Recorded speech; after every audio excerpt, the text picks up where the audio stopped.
இயேசுவின் ரத்தம் ஜெயம். Praise the lord my dear brothers and sisters. இந்த நாள்லையும் ஆவியானவர் உணர்த்தின காரியங்கள் புரிகிறதா? ஆவியானவர் உணர்த்தின வசனம் லூக்கா எழுதின சுவிசேஷம் அதிகாரம் 2 வசனம் 1. அந்நாட்களில் உலகமெங்கும் குடிமதிப்பு எழுதப்பட வேண்டும் என்று அகுஸ்துராயனால் கட்டளை பிறந்தது. And it came to pass in those days that there went out a decree from Caesar Augustus that all the world should be taxed. Luke chapter 2 verse 1. என கண்மானவர்களே, இந்த இடத்திலே என்ன வாசிக்கிறோம் அப்படின்னா, அகஸ்து ராயனால் என்ன கட்டளை பிறப்பிக்கப்படுகிறது அப்படின்னா, உலகமெங்கும் இருக்கிறவங்க குடிமதிப்பு எழுதப்பட வேண்டும், அதாவது தங்களுடைய சொந்த ஊர்களில் தங்களை ரெஜிஸ்டர் பண்ணணும் அப்படின்ற கட்டளை பிறப்பிக்கப்பட்டது அப்படின்னு இந்த இடத்துல நம்ம பார்க்கிறோம். நாம் இன்றைக்கு நம்மை சுற்றிலும் அநேக காரியங்கள் நடந்தாலும் காரியங்களை அறிந்திருக்கிறோமா? நம்ம கொஞ்சம் யோசித்து பார்க்கணும். அதாவது நல்லா ஒண்ணு புரிஞ்சுக்கணும். இந்த இடத்துல ஒரு அரசாணை, ராஜாவினுடைய கட்டளையை குறித்து நம்ம பார்க்கிறோம். இந்த ராஜாவுக்கு இயேசு கிறிஸ்துவை பத்தியோ தேவனை பத்தியோ எந்த நாலேஜும் இல்லாதவராய் இருந்திருக்கலாம். ஆனால் கிறிஸ்துவனுடைய பிறப்பின் அந்த ப்ராஃபஸி நிறைவேறுவதற்கு இவர் ஒரு முக்கிய காரணமாக விளங்குகிறார். இவர் சொல்றாரு, குடிமதிப்பு எழுதணும், அதாவது சொந்த ஊர்களில் அவங்க பேரை போய் ரெஜிஸ்டர் பண்ணணும்னு ஒரு கட்டளை கொடுக்கப்படுகிறது. இந்த கட்டளையின் நிமித்தமாகத்தான் கலிலேயாவின் நாசரேத் என்னும் ஊரில் வசித்துக் கொண்டிருந்த இயேசு கிறிஸ்துவின் தாயும் தந்தையும் எங்க போறாங்க அப்படின்னா, யூதேயாவில் உள்ள பெத்லெகேமுக்கு போறாங்க. நமக்கு நல்லா தெரியும் ப்ராஃபஸி என்ன இருக்கிறது. யூதாவின் பெத்லெகேமே, நீ சிறியவன் அல்ல, இஸ்ரவேலை ஆளும் பிரபு உன்னிடத்திலிருந்து தோன்றுவார் அப்படின்னு கிறிஸ்துவின் பிறப்பை குறித்து, பெத்லெகேமை குறித்து தீர்க்கதரிசிகள் நமக்கு சொல்லி இருக்கிறார்கள். தேவனாலே உரைக்கப்பட்ட தீர்க்க தரிசனம் நிறைவேறுவதற்காக இந்த கட்டளை பிறப்பிக்கப்படுகிறது. நல்லா புரிஞ்சுக்கணும். இந்த கட்டளை பிறப்பிக்கப்பட்ட உடனே யாரு பெருசா அஃபெக்ட் ஆயிருப்பான்னா, ஜோசப்பும் மேரியும் தான் பயங்கரமா அஃபெக்ட் ஆயிருப்பாங்க. ஒரு காரியத்தை யோசித்து பார்க்கணும். ஒருவேளை யோசேப்பினுடைய அப்பா அம்மா அவர்கிட்ட, நம்ம சொந்த ஊர்ல ஒரு வேலை இருக்கு, போய் முடிச்சுட்டு வானா அவர் போயிருப்பாரா? ஒரு இம்மீடியட்டா போய் அட்டன் பண்ண வேண்டிய ஃபங்க்ஷன் இருக்கு, நீ போ அப்படின்னு சொல்லியிருந்தா என்ன சொல்லியிருப்பாரு தெரியுமா? நம்ம நார்மலா இந்த நாட்கள்ல சொல்றதுதான், என் ஒய்ஃபுக்கு டெலிவரி டைமா இருக்கு, இந்த நேரத்துல டிராவல் பண்ண முடியாது, அது பயங்கர பிரச்சனையாயிரும், ஸோ நான் போகல. ஏதாவது அர்ஜென்ட் வேலையா இருந்தா கூட பிரசவம் முடியட்டும், டெலிவரிலாம் முடிஞ்சதுக்கு அப்புறம் நான் போய் வேலையை முடிச்சுட்டு வரேன் தான் அவர்கிட்ட இருந்து பதில் வந்திருக்கும். ஆனால் இங்க அரசரிடத்திலிருந்து கட்டளை வருகிறது, அதை யாரும் மறுக்கவே முடியாது. சோ போய்த்தான் ஆகணுன்ற சிச்சுவேஷன்ல யோசேப்பு போறாரு. ப்ராஃபஸி நிறைவேறுது. என கண்மானவர்களே, இந்த நாட்களில் ஒரே நாடு ஒரே காடு அப்படி இப்படின்னு அநேக கட்டளைகள் அரசாங்கத்திடமிருந்து நமக்கு வரலாம். அது நமக்கு பல விதத்துல சங்கடங்களை ஏற்படுத்தலாம். ஆனால் நாம் ஒண்ணு மறந்து போயிடக்கூடாது, இது எல்லாவற்றின் பின்னாலேயும் தேவ திட்டம் என்று ஒன்று இருக்கிறது. நம்ம எல்லாருமே கேள்விப்பட்டிருப்போம் இந்திய தேசத்தை குறித்து, அதன் எழுப்புதலை குறித்து. உலகத்தில் இருக்கிற அநேகருக்கு தேவன் தீர்க்க தரிசனங்களை தந்திருக்கிறார். இந்தியாவில் ஒரு பெரிய எழுப்புதல் வரும், அந்த எழுப்புதலின் அலை பல தேசங்களை சென்றடையும் அப்படின்னு தீர்க்க தரிசனங்கள் இருக்கிறது. ஆனால் இங்க நடக்கிறத பார்த்தோம் அப்படின்னா எல்லாமே ஏருக்கு மாறாதான் நடக்குது. நம்ம ஒரு காரியத்தை நல்லா புரிஞ்சுக்கணும். வேதத்துல பல இடத்துல பார்க்கலாம், எங்கெல்லாம் காரியங்கள் மாறுதோ, எங்கெல்லாம் தீர்க்க தரிசனங்கள் நிறைவேறுதோ, எங்கெல்லாம் எழுப்புதல் வருகிறதோ, அங்க முதல்ல பார்த்தோம் அப்படின்னா நடக்கிற காரியம் ஒண்ணுமே புரியாம இருக்கும். யோசேப்புடைய வாழ்க்கையை எடுத்துக்கொள்ளுவோம். அதாவது யோசேப்பு அடிமையாய் விற்கப்படும் போதும் சரி, குழியில கிடக்கிற போதும் சரி, அவருக்கு தெரியாது தான் எகிப்துல போய் சேரணும், இயேசு கிறிஸ்துடைய தலைமுறையை பாதுகாக்கணும் அப்படின்னு. இன்னொரு காரியம், ஆமான் எழும்பி செயல்பட்டு யூதர் எல்லாருமே அஞ்சு நடுங்கும் போது மொர்தெகாய்க்கும் எஸ்தருக்கும் தெரியாது தங்கள் மூலமாக தேவன் தேசத்துக்கு பெரிய நன்மையை கொண்டு வர போகிறார் அப்படின்னு. இதுல ஒரு பியூட்டி என்ன அப்படின்னா, ஒருவேளை ஆமான் யூத ஜனங்களுக்கு விரோதமாக இவ்வளவு பிரச்சனை பண்ணல அப்படின்னா, தேவனுடைய பிள்ளைகள் அதாவது இஸ்ரவேல் ஜனங்கள் கனெக்ட் ஆயிருக்க மாட்டாங்க. கனெக்ட் ஆகாம அந்தந்த பகுதிகளில் அவங்க ஒரு மறைமுகம் வாழ்க்கை தான் வாழ்ந்திருப்பாங்க. ஆனால் காரியங்கள் எல்லாவற்றையும் தேவன் மாற்றின பிற்பாடு நம்ம வேதத்துல வாசிக்கிறோம், 127 நாடுகளில் இருந்த யூதர்களுக்கு நிருபங்கள் போகுது, எல்லாரும் கனெக்ட் ஆகுறாங்க, தேவனுடைய பண்டிகையை சந்தோஷமாக கொண்டாடி ஆர்ப்பரித்தார்கள் அப்படின்னு.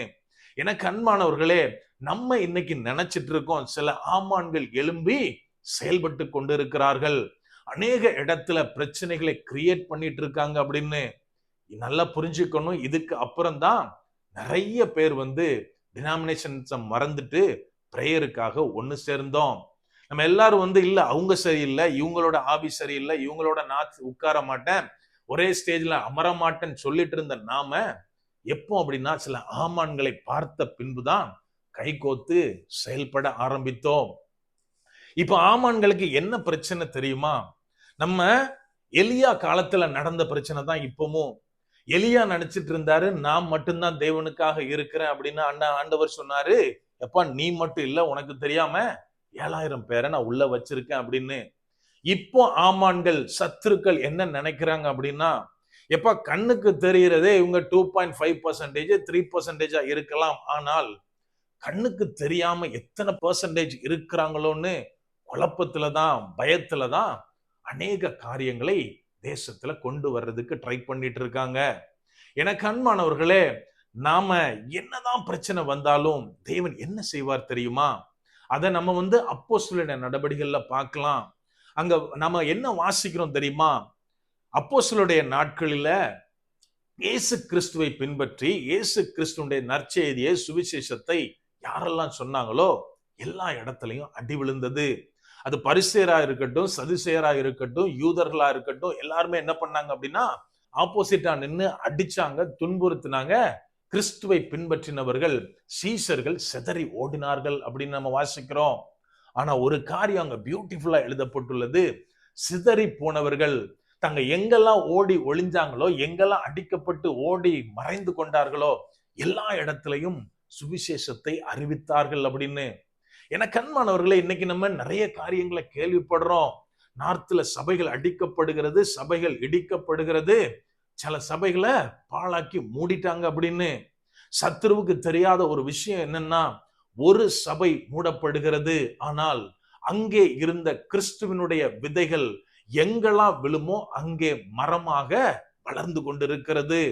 ஒரு சபை மூடிட்டன் சத்துரு நினைக்கிறான், ஆனால் வீட்டிலே சபைகள் ஒரு சபையில இருந்து பிரிந்து பல சபைகளாக இன்னைக்கு வளர்ந்துட்டு வர்றத நம்ம புரிஞ்சுக்கணும்.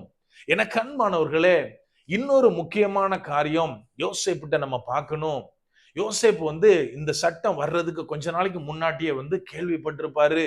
இப்படி ஒரு குடிமதிப்பு எழுதப்படுகிற சட்டம் வரப்போகுதான் அப்படின்னு. நான் நினைக்கிறேன் அவர் தன்னோட சிச்சுவேஷனை பார்த்துட்டு முழங்கால இருந்து தேவனை நோக்கி ஃபாஸ்டிங் போட்டு பிரேயர் பண்ணியிருப்பாரு. ஆண்டவரே, என் தேசத்துல இந்த சட்டம் வந்துடக்கூடாது, நான் மாட்டிப்பேன், என் ஒய்ஃப் மாட்டிப்பா, என் ஃபேமிலியே என்ன ஆகும்னு தெரியாதுன்னு சொல்லிட்டு பயங்கரமா ஜெபம் பண்ணியிருப்பாரு. ஆனால் அந்த ஜெபம் கேட்கப்பட்டதா? ஒருவேளை அந்த ஜெபம் கேட்கப்பட்டிருந்தால் என்ன நடக்கும்? ப்ராஃபசி, தேவனுடைய திட்டம் நடைபெறாமல் போயிருக்கும். எனக்கு அன்பானவர்களே, இன்னைக்கு நாம சில தடை சட்டங்கள் வரக்கூடாதுன்னு ஜெபம் பண்ணிட்டு இருக்கோம். ஆனாலும் அநேகர் சொல்ற காரியம் என்ன தெரியுமா? நம்ம தொடர்ந்து ஊக்கத்தோட ஜெபம் பண்றோம் பிரதர், ஆனாலும் மறுபடியும் மறுபடியுமாக சில ஆமான்கள் கையிலே நாம் ஒப்பு கொடுக்கப்படுகிறதை போல நமக்கு தோணுது அப்படின்னு நிறைய பேர் சொல்லலாம். நம்ம ஒன்னே ஒண்ணு புரிஞ்சுக்கணும், ஆமான்கள் எழும்பி செயல்படும் போதுதான் தேவ திட்டத்தை நோக்கி நாம் கொண்டு செல்லப்படுவோம்.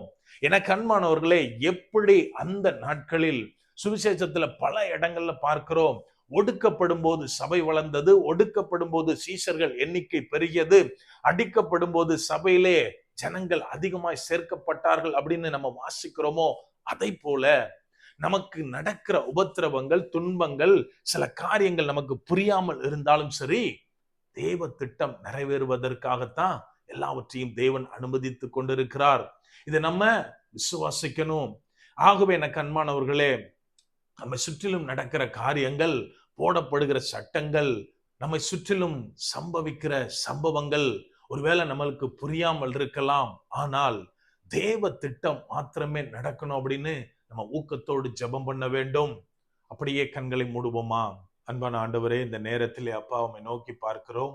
ஆவியானவர், நீர் எங்களோட இருக்கிறீர், அதற்காக நன்றி செலுத்துகிறோம். அப்பா, இந்த நாட்கள்ல தகப்பனே, எங்களை சுற்றி நடக்கிற அநேக காரியங்கள் எங்களுக்கு புரியாமல் இருக்கலாம். ஆனாலும் தகப்பனே, நீர் அனுமதிக்காத ஒன்று எங்களுக்குள்ளே வராது அப்படின்றத நாங்க விசுவாசிக்கிறோம் அப்பா. அப்பா, எல்லாம் உமது கரத்தில் இருக்கிறது அப்படின்றத விசுவாசித்த இந்த நேரத்துல அக்செப்ட் பண்றதுக்கு எங்களுக்கு மனதை தாங்க. அப்பா, சில காரியங்கள்ல எங்களுக்கு வேதனை வரலாம், கஷ்டப்படலாம். ஆனாலும் தகப்பனே, தேவ திட்டத்திற்கு எங்களை ஒவ்வொருவரையும் அர்ப்பணித்து நாங்கள் செயல்பட ஆவியானவரே, நீர் எங்களுக்கு உதவி செய்யுங்க. முற்றிலுமா எங்களை தாழ்த்தி ஒப்பு கொடுக்கிறோம். பலப்படுத்தி ஆசீர்வதிங்க. மீட்பர் இயேசுவின் மூலம் ஜெபிக்கிறோம். ஜெபம் கேளும் எங்கள் நல்ல பிதாவே. ஆமென். God plus.